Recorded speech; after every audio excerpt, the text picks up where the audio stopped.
आज मेहमान खास आपको मिलवाने लाया पाकिस्तानी सियासत में मायानाज कारकर्दगी दिखाने वाली संजीदा खातून आमना उल्फत से, जहां उन्होंने हमारा मुस्कुराते चेहरे के साथ इस्तकबाल किया।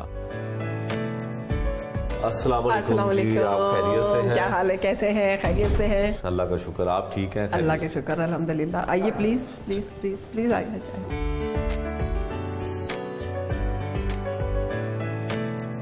आमना साहिबा, सियासत और घर को वक्त कैसे देती हैं आप?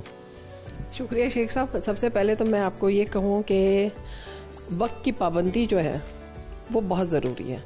अगर हम टाइम मैनेजमेंट करें और सुबह जल्दी उठें और रात को जल्दी सोएं और अपने जो घंटे हैं उनको डिवाइड कर लें कि इतना टाइम आपने घर में देना है, इतना टाइम आपने अपने बिजनेस को देना और इतना आपने पॉलिटिक्स को देना है, इतने वेलफेयर के कामों में देना, तो 24 घंटे में 8 घंटे नींद के निकाल के बाकी आपके पास टाइम ही टाइम है। और अगर हर काम को आप 3-3 घंटे भी दे दें तो इनफ है। तो नासिर साहब को आपसे गिला रहता है कि आप उन्हें वक्त दे पाती हैं सियासत के अलावा? नासिर साहब से हमें गिला रहता है कि ये इन्होंने सारी जिंदगी हमें टाइम ही नहीं दिया, इनके पास टाइम ही नहीं है हमारे लिए। या आप इनसे पूछ लें चाहे। नासिर साहब, ये बताइएगा कि बेगम साहिबा सियासतदान है और बड़ी मशहूर सियासतदान है, तो एक फिल्मी दुनिया का और सियासत का दूर दूर तक ताल्लुक नहीं है, ये कैसे इम्तजाज बना, शादी कैसे हुई, कुछ बताएं। ये सारे हादसे इंसान की ज़िंदगी में मेरे ख्याल में ऑटोमेटिकली हो जाते हैं। शादी भी हो जाती है और फिर मियाँ बीवी के दरमियान जो वो सारा कुछ हो जाता है कि जो लिखा होता है। शादी हो गई, उसमें आप उसे अरेंज भी कह सकते हैं, मेरी पसंद भी कह सकते हैं। और उसके बाद जब हालात फिल्म इंडस्ट्री के आपको पता, उसमें अप्स एंड डाउन्स बहुत आते हैं, तो गो के वैशी जट के बाद बहुत अच्छा दौर आया मेरे ऊपर। लेकिन फिर आपको पता है 81 के बाद जब शेर खां और चंद मरियम और ये साला साहब वगैरह फिल्में रिलीज़ हुई, तो उसके बाद 3-4 साल का जो गैप था इंडस्ट्री का, वो बहुत डिप्रेशन का था और हमारी हवाई रोज़ी वो बंद हो गई। तो उस वक्त बेगम साहब से हमारे 3 बच्चे हो चुके थे, तो बेगम साहब को सोच आई कि इस तरीके से तो काम नहीं चलेगा, मुझे भी अमली तौर पर हाउस वाइफ से इधर उधर होना पड़ेगा। तो इन्होंने, हम क्वेटा में कहानी लिखने गए थे, तो वहाँ इन्होंने मेरे से बताया कि मैं चाहती हूँ कि मैं एक बुटीक बना लूँ। तो मैंने कहा ठीक है, बिस्मिल्लाह, आप बना लें। फिर इन्होंने बुटीक बनाया, उसको चलाने की कोशिश की। फिर इन्होंने साथ पार्लर बना लिया घर पे ही, और फिर वो पार्लर बढ़ते बढ़ते वहाँ घर से निकला और वो लिबर्टी में आ गया। जब लिबर्टी में आया तो यहाँ इनकी मुलाकात जो थी वो मेरे ख्याल में चौधरी शुजात हुसैन की फैमिली से हुई।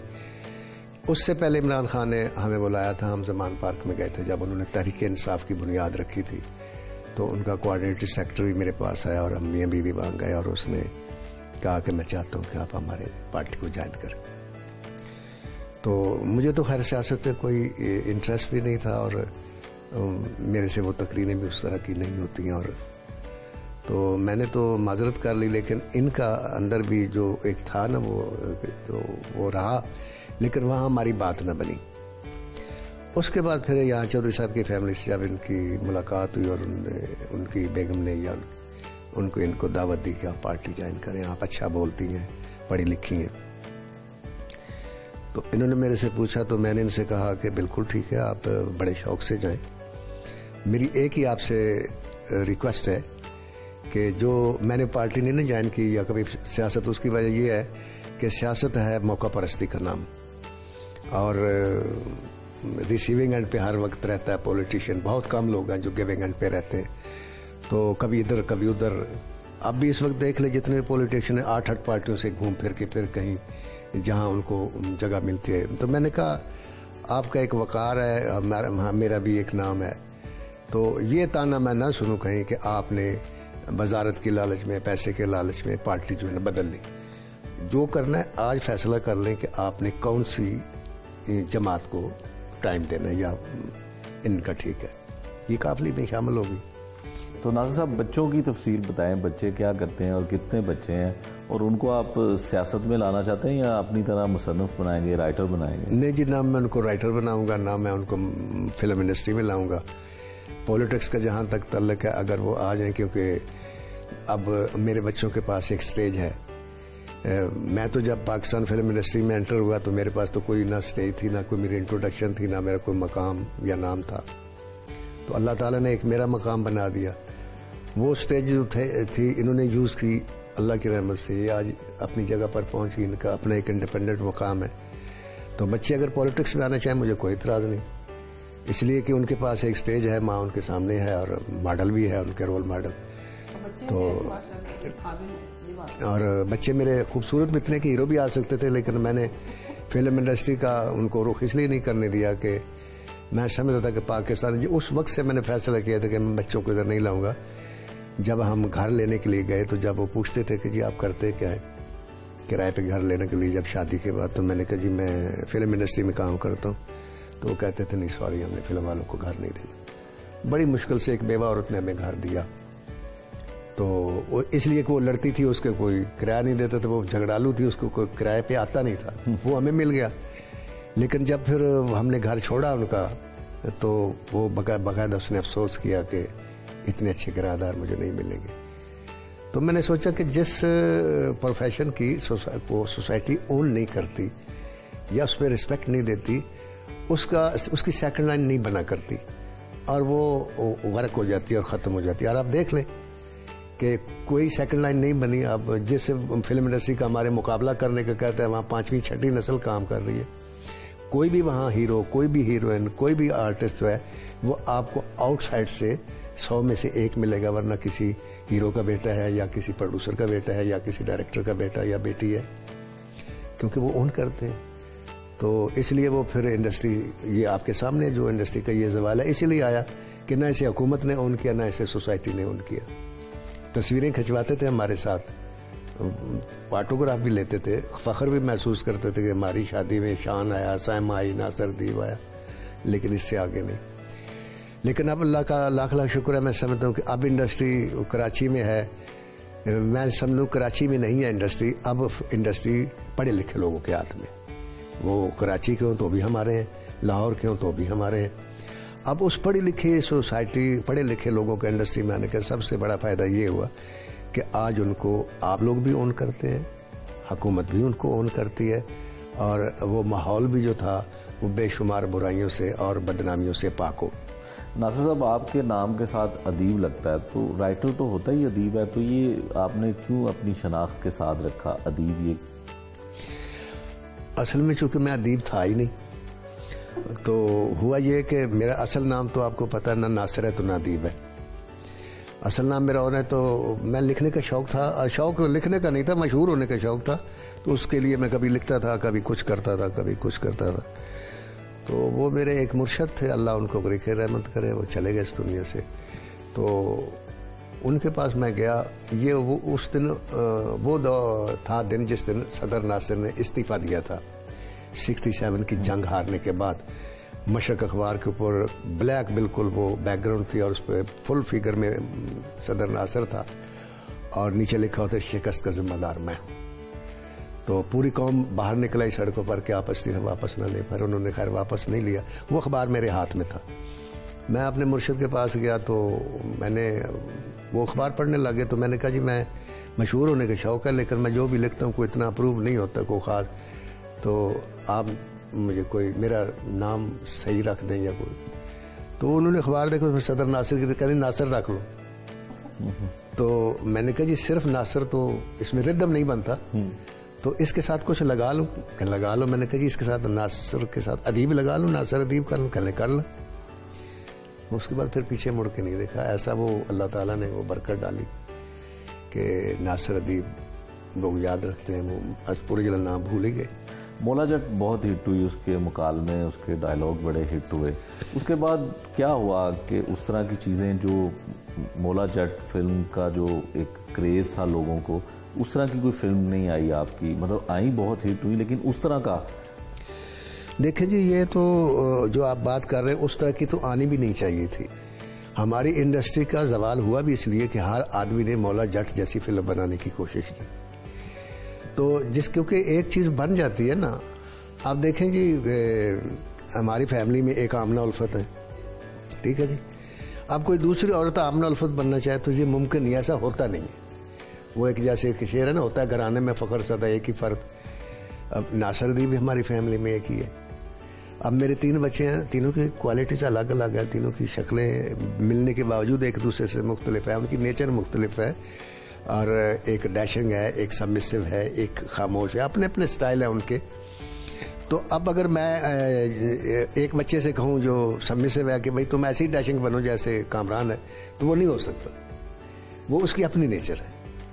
तो वो फिल्म मौला जट जो थी वो बन गई सर, वो उसके मौला जट की अगर कोई खूबी है तो वो सिर्फ उसके डायलॉग थे, उसकी ज़ुबान थी। वो ज़ुबान अगर उनका अपने मुंह से छीन लें तो जैसे आम फिल्म में सुल्तान रहमत कुरैशी की मैंने भी लिखी और भी लिखी, वैसी फिल्म थी। तो वो होता है सर, आप अगर राइटर्स की तारीख उठा कर देखें, चूँकि मैं राइटर में अपनी बात करूँगा, अजीज़ साहब थे, तनवीर काज़मी साहब थे, अजीज़ मिट्टी साहब थे, मोहम्मद कमाल पाशा थे, और आगा हसन इम्तिसाल थे, आगा इम्तियाज़ कुरैश थे। इंडिया में सलीम जावेद हैं जो बड़े मशहूर राइटर हुए। इसी तरह डायरेक्टर की मिसाल, हर डायरेक्टर ने जो कामयाब डायरेक्टर हुए हैं और हर राइटर ने जो कामयाब राइटर थे, नामवर थे, एक लैंडमार्क होता है हर एक का। हर डायरेक्टर ने एक फिल्म ऐसी बनाई होती है, शाहकार होती है, उस जैसी फिल्म वो फिर नहीं बना सकता। मसूद परवेज़ साहब ने हीर रांझा बनाई, उसके बाद उन्होंने सरवर भट्टी की वो मिर्ज़ा जट बनाई, डेट फ्लॉप हुई, हीर रांझा वो दोबारा नहीं बना सके। यूनुस मलिक ने मौला जट बनाई, यूनुस मलिक दोबारा मौला जट नहीं बना सका। हसन अस्की साहब ने वैशी जट बनाई, दोबारा वैशी जट उनसे नहीं बन सकी। अच्छा, इसी तरह और जो डायरेक्टर हैं उन्होंने, सलीम जावेद ने शोले लिखी, दोबारा शोले वो भी नहीं लिख सका, बड़ी ट्राई की उसने, आखिरकार इंडस्ट्री छोड़ गए। हालांकि वो मेरे बाद आए इंडस्ट्री में और मैं आज भी काम कर रहा हूँ। तो एक क्रेडिट मेरा ऐसा है जो किसी भी राइटर के पास नहीं है। सलीम जावेद जैसे राइटर की शोले के बाद कोई फिल्म शोले से आगे नहीं गई चलने के हिसाब से। इसी तरह तनवीर काज़मी साहब की एक फिल्म थी माँ पुत्र, उस फिल्म से आगे वो भी फिल्म आगे नहीं लिख सके। इसी तरह और राइटरों ने, मोहम्मद कमाल पाशा ने फिल्म बड़ी अच्छी लिखी, लाइसेंस, उससे आगे वो नहीं जा सके। मैंने वैशी जट लिखी, उसने पूरी ट्रेड को उल्टा दिया। उसके बाद मौला जट लिखी, लोग वैशी जट भूल गए। मौला जट से ज्यादा चलने वाली फिल्म शेर खान लिखी, वो 2 साल चली एक सिनेमा में, शेर खान 3 साल चली, चंद वरियाम भी 2 साल चली। तो कहने का मकसद ये कि फिल्में तो बहुत लिखी, लेकिन अब मेरे से अगर आप ये कहें कि जी वो मौला जट कहाँ है, तो ये नहीं। अब ये लेजेंड ऑफ मौला जट जो मैं लिखी है, तो ये भी बहुत बड़ा इम्तिहान था और बड़ा कड़ा इम्तिहान था। और मुझे लोग कहते थे आप ना लिखें, ये फिल्म नहीं चलेगी, लोग नहीं देखने आएंगे, वो कहाँ, ये कहाँ वगैरह, एक्टर फलां। तो काफ़ी दिन मैं डिस्टर्ब भी रहा। तो एक ही जहन में आई बात कि ना वो फिल्म मैंने खुद लिखी थी, न ये मैं खुद लिख सकूँगा, वो भी अल्लाह ने अता किया, तो ये भी अल्लाह अता करेगा। तो मैंने एक ही जवाब देकर वो मजाक रात में उनको खामोश किया। इस किस्म के सवाल की मैंने कहा देखें, मैं एक ही बात सोचता हूँ, क्या मैं मांगना भूल गया हूँ या रब देना भूल गया? मुझे मांगना आता है, उसे देना आता है, अल्लाह इज़्ज़त देगा। वो फिर जिस वक्त ट्रेलर रिलीज़ हुआ उसका, वो आपने भी देखा होगा, तो वो लोग जो कहते थे जी क्या मौला जट बनेगा, फवाद खां, मायरा खां और फलां दिमाग, देखने के बाद वो एक जैसे स्ट्रीट सॉन्ग होता है, वो हर घर में आज film, everybody is waiting for the release of that film. और मेरे हिसाब से ये पाकिस्तान की तारीख की पहली फिल्म है जो रिलीज से पहले अपने ट्रेलर से सुपरहिट होगी लोगों के जहन में, और अल्लाह करे कि इसी तरह अल्लाह उसको रिजल्ट भी दे और इज्जत दे। नासिर साहब, अक्सर जो फिल्मी दुनिया से वाबस्ता लोग होते हैं उनके स्कैंडल बड़े मंजर आम पर आते हैं। आपका कभी स्कैंडल बना, कभी घर में शक व शुबात पैदा हुए, घरेलू ज़िंदगी में कभी मुतासर हुए आप? जी, स्कैंडल तो हमारी इंडस्ट्री हमें वो एक आदमी से किसी ने पूछा ना, उसे बड़ी तारीफ की, आप बहुत नेक आदमी हैं। ये कहता यार बात ये है कि अल्लाह ताला ने मेरी बुराइयां जो है ना आप लोगों से छुपा रखी हैं, ठीक है। तो मेरी भी शायद बुराइयां अल्लाह ताला ने छुपा ली। तो घर में इस मौजू पर कई दफ़ा झगड़ा हुआ, कई दफ़ा वो हुआ, लेकिन बात यह है कि कबूतर कहीं भी जाए, कबूतर अपने आलने में वापस आता है। तो खुशी मुझे इस बात की है कि इन्होंने हर हाल में मेरी इज़्ज़त की, हर हाल में मेरी रिस्पेक्ट की, और हर हाल में मुझे खुला मैदान दिया। और शायद यही वजह है कि मैं आज तक लिख भी रहा हूँ और मेरा जहन भी और यादाश्त भी ठीक है, और मैंने भी इनको बेपनाह रिस्पेक्ट दी। 45 साल शायद हो गया हमारी शादी को, या इससे कम अरसा, कोई 76 में हमारी शादी हुई थी, ये 54th ईयर शायद। झगड़ों के दरमियान, लड़ाइयों के दरमियान भी इन्होंने मुझे कभी तू नहीं कहा, न मैंने इनको कभी तू कहा। आपसे बात हुई, शुरू हुई, आप भी ख़त्म हुई। इन्होंने मुझे कभी नासर भी नहीं कहा, मैंने इनको कभी आमना नहीं कहा। ये मुझे जब बुलाती नासर साहब के नाम से याद करते हैं, मैं इनको मौसूफा के नाम से याद करता हूँ। तो नासिर साहब, जो घर का किचन है वो अब किसके पैसे से चलता है, सियासत के या मुसन्निफ के?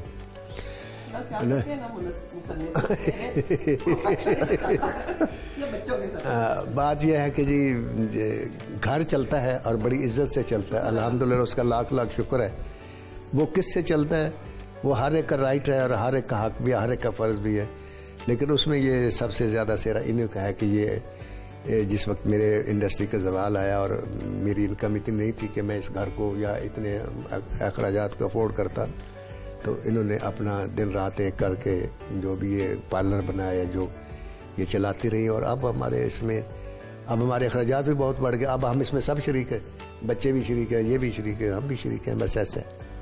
जी आमना साहिबा, बड़ा फिल्मी दुनिया के जो लोग होते हैं उनके स्कैंडल होते हैं, कभी शक शुबात आपके दरमियान या कभी रंगे हाथों पकड़ लिया हो? देखिए मेरी बात सुने, भले रंगे हाथों पकड़ा हो या जो भी कुछ हो, ठीक है ना, मैं तो कहती हूँ कि पर्दा पड़ा ही रहे तो बेहतर है, और नई चीज़ें लीक हो उसी में भलाई है सबकी। बाकी ये है कि ये हम्बल पोलाइट से आदमी है, ठीक है। ज़्यादा इन्होंने कभी मतलब इन्होंने छुपाने की तो अपने हर दौर में कोशिशें बड़ी की हैं, मुझसे कोई चीज़ कभी छुपी नहीं रही, लेकिन मैंने अपनी आंखें जानबूझ के बंद रखी और आज तक बंद रखी नहीं है कि नहीं देखूँ तो अच्छा। शादी का बताया नासिर साहब ने कि अरेंज घर वालों ने किया और उनकी ये भी था कि पसंद की शादी भी थी, तो आप बताएं कि कैसे इत्तेफाक हुआ शादी का? बात यह है कि मेरे अब्बा की डेथ हो गई थी, तो वो Namvar film director and producer थे, तो वो फिल्में, बेचारी वालदा हमारी थानवी फैमिली से थी, पर्देदार खातून थी, तो उन्होंने वो अब्बा के बिज़नेस को आगे चलाने के लिए इनको भी बुलाया। वो उस वक्त के जो अब्बा के शागिर्दों में से थे, नज़ीर अली साहब थे और भी बड़े लोग थे, तो इन्होंने फिल्म लिखने के लिए आए। वहाँ पे इन्होंने कहीं मुझे वो बैडमिंटन लॉन में खेलते हुए देखा, इन्होंने सोचा कि मुझे इसी से शादी करनी है। मेरे ख्याल में हम गुमान में भी नहीं था। अब इन्हें पता था कि ये तो छोटी उम्र की है, तो बैडमिंटन खेल रही है, तो इन्होंने मेरी अम्मी को पटाया उनसे ही रिश्ता लेने में कामयाब हो गए। वो दौर ऐसा था कि वहाँ पे उस ज़माने में तो ना कोई फ़ोन होते थे, ना कोई मोबाइल होते थे, तो वहाँ पे यही था कल्चर घरों में कि भाई शादियाँ माँ बाप ही किया करते थे, और बच्चियाँ जो थी वो जहाँ रिश्ता तय कर देते थे वहीं पे ज़िंदगी निभाया करती थी। तो हम तो उस ज़माने के लोग हैं। तो शोबिस से आपकी दिलचस्पी कितनी है? फिल्में देखती हैं, घर में म्यूजिक सुनती हैं? मुझे बिल्कुल, मैं फिल्में ज़रूर देखती हूँ और मुझे मज़ा आता है हॉल में जाके ना बच्चों के साथ बैठ के फिल्म देखने का। मुझे घर में टीवी शीवी पे फिल्में देखने का मज़ा नहीं आता, क्योंकि देखें फिल्म एक बहुत बड़ा मीडियम है। अब आप इंडिया को देखिए, इंडिया ने अगर पूरी दुनिया में अपना एक नाम बनाया है ना, वो थ्रू फिल्म, फीचर फिल्म बनाया, और उन्होंने वो खूबसूरतियाँ दिखाई हैं फीचर फिल्म के ज़रिए जो उनके मुल्क में है ही नहीं, ना वैसे लोग हैं पूरी दुनिया में। इंडिया सिर्फ उनकी फीचर फिल्म की वजह से है। तो मैं समझती हूँ इस मीडियम पे बड़ा अच्छा काम करने की ज़रूरत है, और अब पढ़े लिखे लोग आए हैं, जैसा कि मौला जट की टीम नहीं आई है, बिलाल शारी है, हमारा हिकमत है, इन्होंने मतलब ये अब क्लास जो है ये पढ़ी लिखी क्लास आ गई है। होप सो कि ये बड़ा पढ़ा लिखा और बड़ा हाई लेवल का काम करेंगे इंशाल्लाह। नासिर साहब की लिखी हुई मूवी कभी सिनेमा में इनके साथ जाकर देखी, फैमिली के साथ जाकर देखी? इनकी कोई लगभग 450 फिल्में रिलीज़ हुई। हर फिल्म का फैमिली शो होता था स्टूडियो में। वो सारी फिल्में हम लोग रिलीज से पहले अनकट सेंसर प्रिंट्स जो निकलते थे ना, उससे पहले वो हम लोग देख लिया करते थे, और तमाम अहबाब को भी ले जाके दिखाया करते थे। बड़ा प्रोटोकॉल होता था। शानदार लाहौरी खानों से हमारी तवाज़ा की।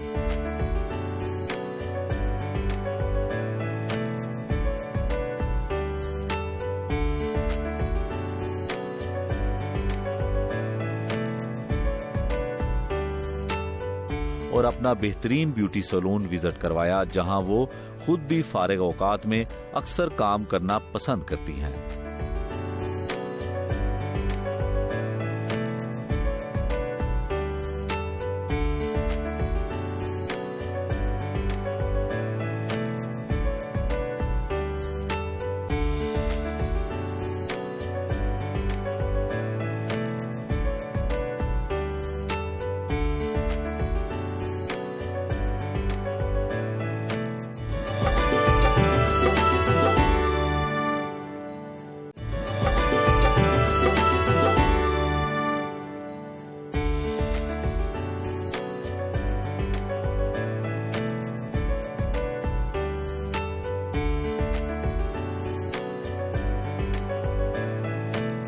किसी जरूरी मीटिंग के लिए चौधरी शुजात हुसैन के घर पहुंची।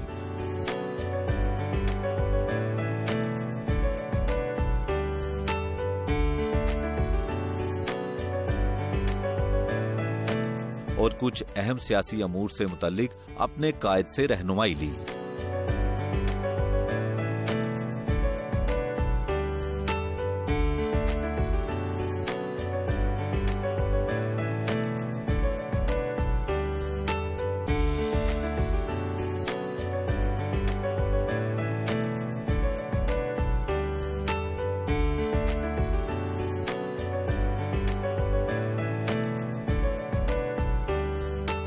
आमना साहिबा, ये बताइएगा कि आपकी दिन भर की मसरूफियत क्या होती है? सियासत भी करती हैं आप और घर को भी देखती हैं, तो क्या एक्टिविटी क्या होती है सारा दिन में? शेख साहब, बात यह है कि अल्लाह करे कि हर इंसान मसरूफ़ ही रहे और अपने आप को मसरूफ़ रखना चाहिए।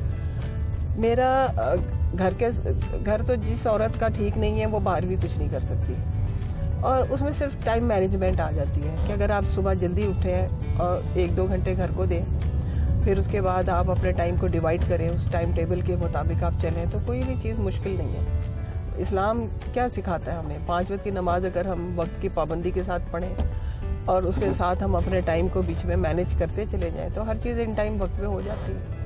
और मुझे अक्सर लोग कहते हैं कि आप सैलून भी चलाती हैं, अपने हाथ से काम भी करती हैं, घर के खाना भी आप खुद पकाती हैं, तो फिर पॉलिटिक्स भी करती हैं, तो कैसे मैनेज करती हैं? तो मैं हमेशा कहती हूँ कि टाइम मैनेजमेंट। हमारे यहाँ फोकस नहीं है, हम बच्चों को पढ़ा रहे हैं लेकिन उनकी तरबियत करते हुए हम टाइम मैनेजमेंट उनको नहीं सिखा पाते, जो कि हमारे दीन का अव्वलीन हिस्सा है। हमें टाइम मैनेजमेंट की सही समझ होनी चाहिए। और मैं अपना मुस्लिम लीग का टाइम भी मैंने अपना डिवाइड किया होता है कि इतने इस दिन को मैंने जाना है और इतने बजे से इतने बजे तक जाना है। इन बिटवीन बीच में जो आ जाती हैं, जैसे पार्टी की तरफ से कोई कॉल आ गई है, चौधरी शुजात साहब ने जैसे अचानक आज बुला लिया, तो इस तरीके से जो होती है वो फिर इन बिटवीन हम लोग उसको सारा कुछ छोड़ के मैनेज करते हैं, चले जाते हैं। ज़ाहिर लीडर का हुक्म से बढ़ के तो कोई चीज़ नहीं हो सकती। चौधरी परवेज़ लाई साहब और चौधरी शुजात साहब, इसमें कोई शक नहीं है कि बड़े सियासतदान हैं, लेकिन ये काफ़ी अरसे से हमने देखा ये इत्तेहादी जमात के तौर पे नज़र आती है मुस्लिम लीग काफ। तो आप क्या देखती हैं कि आपको किसी दूसरी जमात में जाने की ज़रूरत महसूस नहीं होती? देखिए, दूसरी जमात कौन सी जमात? मैंने कोई, मुझे अक्सर लोग ये जब बात करते हैं ना, तो मैं एक ही जवाब देती हूँ कि मैंने पाकिस्तान मुस्लिम लीग को ज्वाइन नहीं किया हुआ, ओन किया हुआ। ये तो वही बात है ना कि कल को चौधरी शुजात साहब और मोनस इलाही साहब या परवेज साहब ये कह दें कि मैं किसी और पार्टी में चला जाऊँ, तो मैं ये समझती हूँ कि मेरी अपनी पार्टी है, मैं हूँ मुस्लिम लीग। चौधरी परवेज इलाही साहब, चौधरी शुजात साहब, उनके साथ मैं आमना उल्फत, उनके साथ। अब परवेज इलाही साहब के दौर में सबसे बड़ा जो काम हुआ था चाइल्ड प्रोटेक्शन ब्यूरो का, उस वक्त आपको कोई भिखारी नहीं सड़क पे नजर आता था। अब कानून में प्रोविजन है, डिपार्टमेंट बने हुए हैं, लेकिन आप देखें सड़कों पे किसी तरीके से बच्चे भीख मांग रहे हैं। ये प्रूफ है। हमारे दौर में चौधरी परवेज इलाही साहब का जो दौर था, आप 5 साल वो दिखा दें कि सड़क पे आपको कोई भिखारी नजर आ रहा हो, कोई लड़की या कोई बच्चा भीख मांगता नजर आए, और आप देखें हर चौक के ऊपर बच्चे, ये देख लें आप जगह जगह। और स्पेशल एजुकेशन का डिपार्टमेंट चौधरी परवेज इलाही साहब ने ऐसा बनाया था और उसके लिए स्पेशल एजुकेशन का बाकायदा मिनिस्ट्री क्रिएट की थी। उसके लिए मिनिस्टर भी जो थी खातून थी, और उसके लिए उनका पिक एंड ड्रॉप उन्होंने फ्री किया। उनके लिए उन्होंने जो स्पेशल एजुकेशन के जो बड़े बड़े इदारे बनाए, आज भी आप जाके देखें वो किसका इनिशिएटिव था। मतलब अवाम के मसाइल के ऊपर उनकी नज़र थी। वो कहते थे कि ये कौम इसलिए है कि ये सड़कों पे भीख मांगेगी, ये कौम, ये बच्चे इसलिए हैं, ये पाकिस्तानी बच्चे, ये हमारे बच्चे हैं, हम लीडर हैं, ये हमारी औलादें हैं, हमारे बच्चे हैं, ये सड़कों पे भीख मांगने के लिए ये कौम नहीं बनी। ये बच्चे जो अपाहज हैं, इनके लिए भी अच्छे वो इदारे होने चाहिए जहाँ पे ये तालीम हासिल कर सके, अपनी ज़िंदगी अच्छे तरीके से गुजार सकें। अब देखें ना, ये बच्चे उठाए हुए जो औरतें सड़कों पे फिर रही हैं, ये गवर्नमेंट की जिम्मेदारी। पूरी दुनिया में गवर्नमेंट जो होती है, स्टेट जो होती है, वो रिस्पॉन्सिबल होती है अपने लोगों को सर्व करने के लिए। परवेज इलाही साहब ने वही सिस्टम दिया और करके दिखाया। और अब मुझे बताएं कहाँ है गवर्नेंस, क्या हो रहा है यहाँ पे? क्या देखें यहाँ पे, अब कतारें देखें ये भीख मांगने वाले बच्चों की, यहाँ पे आप देखें ना क्या हो रहा है। तो क्या कंट्रोल कहाँ है? किसने करना कंट्रोल? और जो पाकिस्तान तहरीक इंसाफ के साथ जो पाकिस्तान मुस्लिम लीग काफ जो थी, उनके जो गिले शिकवे थे वो दूर हुए, जो खदशात जाहिर किए जा रहे थे कि इत्तेहादी जमातें नहीं रहेंगी आपस में? देखिए, हम इमरान खान साहब की जो ज़ात है उसकी हद तक हम सब लोग इस बात पे कन्विंस्ड है कि वो अच्छे नेक इंसान हैं, उनके ऊपर कोई इस बात की मुहब्बे वतन भी है, लेकिन उनकी जो टीम है वो उस तरीके से काम करके नहीं दे रही। ठीक है, हम इत्तेहादी उनके ज़रूर हैं, ठीक है, लेकिन हम बतौर इत्तेहादी हमारा ये भी फ़र्ज़ बनता है कि हम उनको ये बताएं कि कहाँ कहाँ आप से गलतियाँ हो रही हैं, वरना अवाम हम इत्तेहादी होने के नाते हमसे आप भी क्वेश्चन करेंगे ना कि आप किस बात के इत्तेहादी हैं। हमने मीडिया के सामने आके कह दिया कि हाँ ये गलतियाँ हो रही हैं, उसमें अगर हमारी मुशावरत नहीं करेंगे, हमसे राय नहीं लेंगे या हमारे तजर्बात से फ़ायदा नहीं उठाएंगे तो उसमें उनका नुकसान है। फिर कल को अवाम जो हमसे पूछेगी तो हम अवाम को भी कह सकते हैं कि ठीक है हम इत्तेहादी हैं, लेकिन हम अगर वहाँ पे कुछ गलत हो रहा है तो उसकी हम निशानदेही कर रहे हैं और उस मामले में हम अवाम के साथ हैं क्योंकि मसाइल हल होने चाहिए। तो आपको क्या लगता है कि ये किस हद तक आपकी बात अब तक मानी गई है या आगे मानी जाएगी? देखिए, उनको नोटिस में डाल दिया, उन्होंने यकीन दहानी करवा दी, कुछ चीज़ें उन्होंने ठीक करना शुरू की हैं, ठीक है, और ये आइंदा कुछ और दिनों में पता चल जाएगा कि कहाँ तक मामला और ठीक हो जाते हैं और कितने हो गए हैं। तो होप्स हो कि वो इसको लेके अब इन चीज़ों पे उन्होंने, इमरान खान साहब ने जो कमेटी बनाई है उन्होंने उसको बाकायदा कहा है कि इनकी ये जो तहफ़्फ़ुज़ात हैं इन्हें दूर किया जाए। तो मुझे उम्मीद है कि उसको दूर करने के लिए कोशिशें हो रही होंगी, बल्कि कुछ की गई भी हैं। और अगर नहीं कोशिशों में कामयाब होती हुकूमत या वज़ीर-ए-आज़म साहब कामयाब नहीं होते तो ये भी खदशा है कि ये जमात अलग हो जाएगी आपकी? देखें, ये तो इफ्स एंड बट्स में तो हम पड़े रहेंगे तो फिर तो बड़ी सारी बातें, ठीक है ना, तो हम कबल इस वक्त कोई भी बात नहीं कह सकते। ये तो आने वाला वक्त बताएगा ना कि हमने क्या करना है। बहरहाल चौधरी परवेज़ इलाही साहब ने यही कहा था कि हम अगला इलेक्शन भी इनके साथ ही लड़ेंगे। अच्छा आमना जी, ये बताइए कि आपको म्यूजिक से कितनी दिलचस्पी है? म्यूजिक सुनती हैं घर में फारिग वक्त? हाँ, म्यूज़िक मुझे पसंद है, लेकिन म्यूज़िक भी इस किस्म का, ये जो आजकल वो जो शोर शराबे वाला म्यूज़िक होता है ना, वो तो मुझसे नहीं टॉलरेट होता। वो जो पुराने ज़माने के होते थे ना, वो बड़े, मैं उन्हें कहती हूँ पढ़ा लिखा म्यूज़िक, सोबर है, स्लो म्यूज़िक, जिसमें कोई मतलब कोई रिदम हो, जिसके अंदर कोई बाकायदा कोई ट्यून हो। वो राहत फ़तेह अली खान मुझे बहुत पसंद है, नुसरत फ़तेह अली खान, फिर पुराने नूरजहान के गाने, लता मंगेशकर के गाने। मैं कहती हूँ कि मैडम नूरजहान से बड़ी सिंगर कोई नहीं थी पूरे बड़े सगीर में। मुझे उनके वो पुराने गाने देखे ना, पुरानी फिल्मों के, बात ही कुछ और है। अभी नए दौर में भी बड़े अच्छे अच्छे गाने गाए हैं नए आने वालों ने, ऐसा नहीं है, टैलेंटेड है, बड़े अच्छे अच्छे। आतिफ में गा रहा है, फिर वो जो हमारा एक और फिल्मों में भी आ रहा है लड़का, वो बड़ा अच्छा गाना गा रहा है। लेकिन जो म्यार था ना, रफ़ी का, मुकेश का, फिर यहाँ पे मसूद राना थे, अहमद रुश्दी थे, क्या गाने वो गाया करते थे, और हर गाने की अलग से एक धुन होती थी। अब धुन नहीं मिलती। तो जो नूरजहां के गाने हैं उनमें कौन सा आपको पसंद है जो सुनती हैं आज भी? जो भी लग जाए अच्छा गाना। मुझे एक्चुअली कोई वर्ड्स वगैरह नहीं गानों के याद रहते, लेकिन ये है कि सुनने में जो भी पुरानी गाने हैं ना, बड़े बड़े अच्छे हैं, जैसे कि आवाज़ दे कहाँ है, और उसी दौर के चांदनी रातें, इस तरह के गाने जो है ना वो। तो आपके बच्चों ने कोई ऐसा बच्चा या बच्ची नहीं है जिसने फिल्मी दुनिया में काम करना चाहा हो या अदाकारी करनी चाहिए? उसमें ये था कि बच्चों में से कोई इस फील्ड में गया नहीं, सिर्फ जोया का रुझान रहा है कि उसने अपना टीवी सीरियल एक किया है। तो आपको कभी मुश्किल हुई सियासत में जब आप आई? तो आपका भी एक ताल्लुक, आपके वालिद का ताल्लुक फिल्म इंडस्ट्री से था, फिर शोहर का ताल्लुक था, तो आपको कभी मुश्किल हुई इस बात? बिल्कुल हुई, इसलिए कि लोग कहते थे कि जिसको पता चलता था ना कि मैं नासिर अदीब की वाइफ हूँ या मेरे वालिद साहब फिल्म डायरेक्टर थे, तो मैं ज़्यादा इंट्रोडक्शन ये कराती थी कि मेरी वालदा जो है मौलाना थानवी साहब की बेटी है।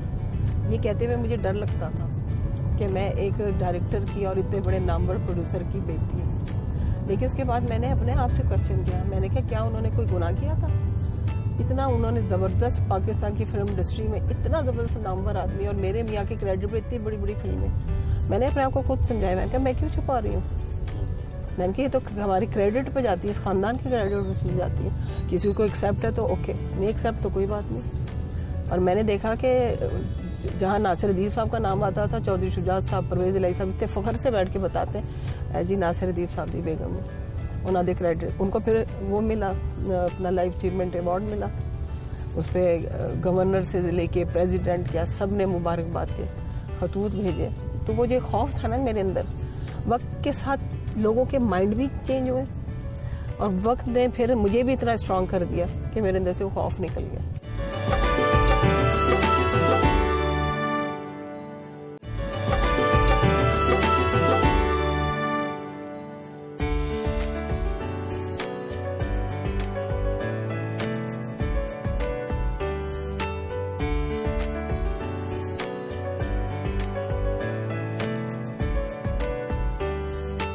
बादशाह अपने सियासी घर मुस्लिम लीग हाउस विजिट के लिए गईं।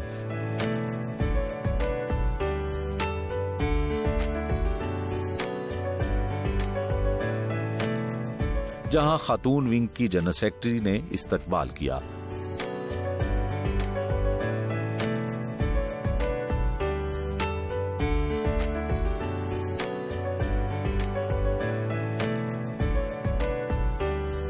उनसे औरतों के मसाइल और कुछ सियासी अमूर के हवाले से ब्रीफिंग ली।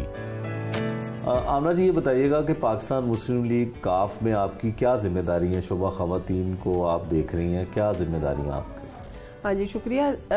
मैं साबका MPA तो हूँ ही, लेकिन ये है कि गुज़िश्ता 2011 में 2009 में चौधरी साहब ने मुझे लाहौर का प्रेसिडेंट जो है वो नामजद किया और 2009 से लेकर अब तक लाहौर की प्रेसिडेंट मैं हूँ। और पूरा लाहौर अल्हम्दुलिल्लाह यहाँ पे हमने आजकल तंजीमें नौ शुरू की हुई है, क्योंकि बलदियाती इलेक्शन भी जो है वो उम्मीद है कि जल्द अनाउंस होंगे। तो हम चाहते हैं कि हर यूनियन काउंसिल लेवल तक हमारी जो है अल्हम्दुलिल्लाह हमारी ख़वातीन पूरे पंजाब में हैं और लाहौर के चप्पे चप्पे पे हमारी टीमें मौजूद हैं। और अब तो माशाल्लाह से ऐसी वेव चली है कि चौधरी परवेज इलाही साहब के कामों को आज लोग याद कर रहे हैं और तेज़ी से ख़वातीन जो हैं वो अब हमारे यहाँ साथ शामिल हो रही हैं। और ख़ास तौर से एक आम औरत जो है ना, जो घर में बैठी हुई है, वो हमारे साथ शामिल हो रही है। औरतों को लग रहा है कि अगर किसी ने उनके लिए काम किया तो वो चौधरी बरादरान है, क्योंकि आप ये देखें ना कि ख़वातीन को जो हकूक़ चौधरी साहब के दौर में मिले वो इससे पहले नहीं मिल रहे थे। उन्होंने 5 मिनिस्ट्रियाँ ख़वातीन को दी, उसके अलावा उन्होंने चाइल्ड प्रोटेक्शन ब्यूरो बनाया, फिर ख़वातीन को इलेक्शन में पार्टिसिपेट करने का नीचे से लोअर लेवल से लेके ऊपर तक असेंबलियों तक ख़वातीन को ना सिर्फ ये कि नुमाइंदगी दी गई बल्कि पूरी अथॉरिटी दी गई। लेकिन हम लोग असेंबली में थे। ये भी तो रहा है कि सियासी लड़ाइयाँ भी रही ख़वातीन की, खासकर ख़वातीन विंग में। नहीं, ख़वातीन विंग जो है ना वो देखिए खींचातानी तो हर डिपार्टमेंट में होती है और हर जगह होती है। जहाँ पे भी आप जाएंगे कोई डिपार्टमेंट खींचातानी से वो महफूज नहीं होता। उसमें ये होता है कि कुछ चीज़ें जो है वो हाईलाइट हो जाती हैं, लेकिन अल्हम्दुलिल्लाह मेरा जो लाहौर का विंग है यहाँ पे जितना आपस में इत्तफाक और प्यार मोहब्बत है और जिस तरीके से हमारी आज की टीम चौधरी साहब के इस मुस्लिम लीग का ये कल्चर है, जो हमारी मुस्लिम लीग है इस वक्त की, कि तमाम ख़वातीन को वो पंजाब से रेलिवेंट हैं या लाहौर की हैं, हम मिल के काम कर रहे हैं। और जनरल जो पब्लिक है ना ख़वातीन, वो जब देखती है ना कि वो दौर चौधरी परवेज इलाही साहब का 1122, एक औरत का सुहाग बच गया, उसका बाप बच गया, उसका भाई बच गया, कितनी जानें बची हैं, कितने घर जो है तबाह होने से बचे हैं 1122 की वजह से। चाइल्ड प्रोटेक्शन ब्यूरो में कितने बच्चे हैं जिनका कि बुरा हाल हो सकता था, उनको वहाँ पे उन्होंने संभाला हुआ, प्यार मोहब्बत से रखा हुआ। चौधरी साहब के दौर में क्या, और फिर आप देखें कि ना सिर्फ ये बल्कि इमरजेंसीज में कितना फैसिलिटेट किया गया। सारी चौधरी परवेज इलाही के दौर में दिल के हॉस्पिटल बन रहे हैं, जितने हॉस्पिटल थे उन सब के अंदर 1122 का इस वक्त रेस्क्यू का हमारा हेलीकॉप्टर भी आ जाना था अगर हमें मजीद 5 साल मिल जाते तो। यानी चौधरी साहब की एक ही कोशिश थी कि आम आदमी जो है उसको कोई तकलीफ ना हो, कोई बच्चा जो है वो भूखा ना सोए, कोई बच्चा ऐसा नहीं है जो कि बगैर किताब के रहे। ये जो चीज़ थी ना, आज की अवाम, आज की औरत, आज का मर्द इस चीज़ को फील कर रहा है कि काश चौधरी साहब को फिर दोबारा से कोई टाइम ऐसा मिले कि वो आके हमारे बच्चों को जो है ना, उनके होते हुए बच्चे बगैर किताबों के नहीं थे, पढ़ा लिखा पंजाब था। लेकिन देखा हमने ये कि पाकिस्तान तहरीके इंसाफ को जितना ख़वातीन ने सपोर्ट किया उस तरह से किसी और सियासी जमात को नहीं किया ख़ासकर काफ लीग को भी, तो क्या वजह है कि ज़्यादा ख़वातीन की तवज्जो पाकिस्तान तहरीक इंसाफ की तरफ क्यों है? देखिए, इमरान खान साहब का जो फेम है वो अच्छे इंसान है, इसमें कोई दो राय नहीं है, लेकिन आप उनके इर्द गिर्द अगर टीम देखें ना तो मोस्टली उनके साथ जो लॉयल्टी से काम करने वाले लोग हैं वही काफ लीग के ही लोग हैं।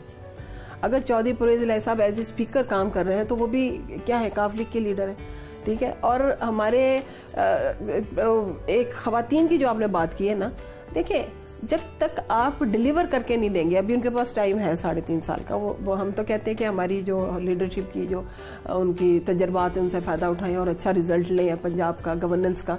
हम तो चाहते हैं कि उनका इस तरीके से साथ दें कि उनका अपना भी इसमें लोगों की फलाह होगी ना। अगर हम उनके थ्रू करते हैं, खुद करते हैं, हम तो लोगों का फ़ायदा करना चाहते हैं ना।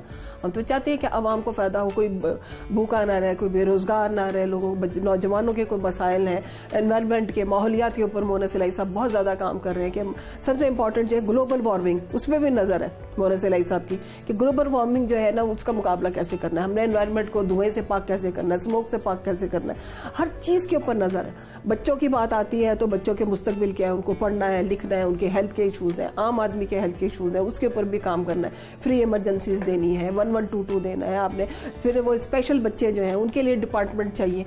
उसमें चौधरी साहब ने क्या करवाया था कि उनके लिए बिल्कुल फ्री ट्रांसपोर्ट और उनके बच्चों का वहाँ पे खाना पीना, ईच एंड एवरीथिंग चौधरी साहब ने करवाई थी। कुरान बोर्ड बनाया, फिर उन्होंने हेड टू टेल खाले बनवा दिए कि पानी न जाए हो। ज़रूरी मुल्क है, यहाँ से हम ज़राअत से वाबस्ता है 80% आबादी।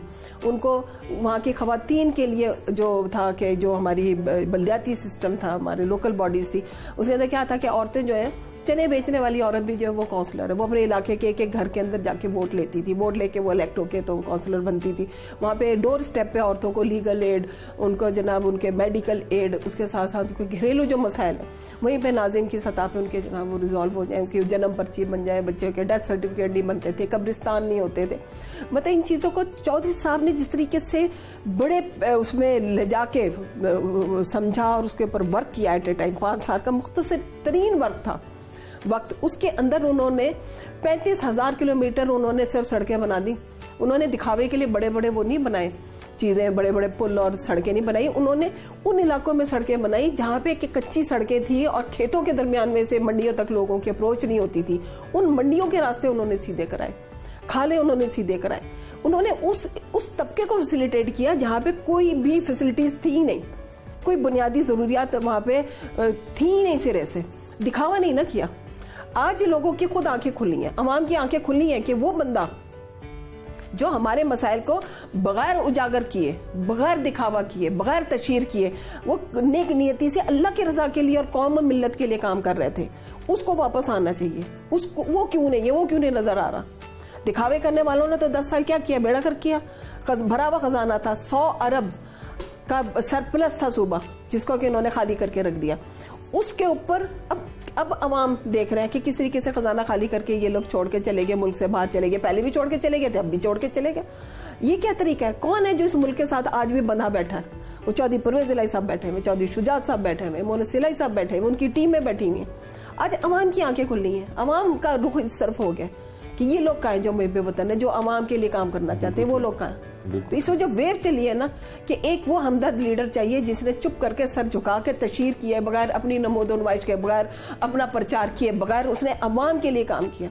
अब ये लोगों का रुख खुद पे खुद हुआ कि वो बंदा कहाँ है। अच्छा आमना जी, ये बताइएगा कि आजकल पाकिस्तान पीपल्स पार्टी के जो चेयरमैन हैं बिलावल भुट्टो, वो बड़े एक्टिव हैं लाहौर में, तो आप उनकी सियासत को कैसे देखती हैं? क्या देखिए, उनका तो एक बहुत बड़ा पीछे ज़ाहिर है बेनज़ीर भुट्टो साहिबा के वो आगे चश्म चिराग है, और अनफॉर्चुनेटली वो उनके ऊपर एक लेबल है कि वो एक अपना जो उनके वालिद साहब है, जरदारी साहब है, उनके ऊपर करप्शन के चार्जेस हैं। ये वो सारी चीज़ें अपनी जगह, लेकिन बिलावल भुट्टो जो है वो एक यंग लीडर के तौर पे सामने आया है, और वो मैं समझती हूँ कि वो जितना पढ़ा लिखा है और अगर उसकी सही तरीके से उसकी नज़र हो आवाम के मसाइल के ऊपर और उसकी तरबियत उस अंदाज से की जाए कि वो एक सच और हक को लेके चले, तो मैं समझती हूँ असासा साबित हो सकता है। लेकिन न्यू जनरेशन में अगर आप मुझसे पूछें तो मोहन इलाही से ज़्यादा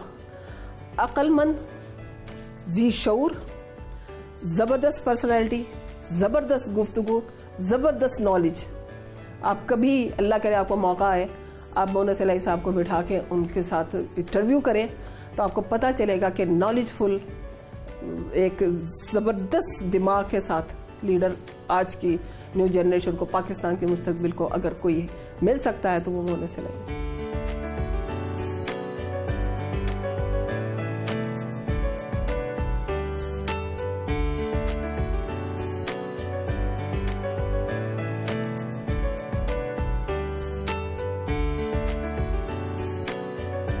साथ ही साथ अपनी पार्टी की एक और अहम शख्सियत कामल अली आगा के दफ्तर उनसे मुलाकात के लिए पहुंची।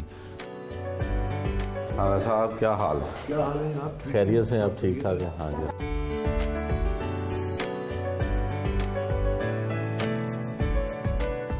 आगा साहब से कुछ सियासी रहनुमाई लेने के बाद हमें मुस्लिम लीग हाउस विजिट कराया।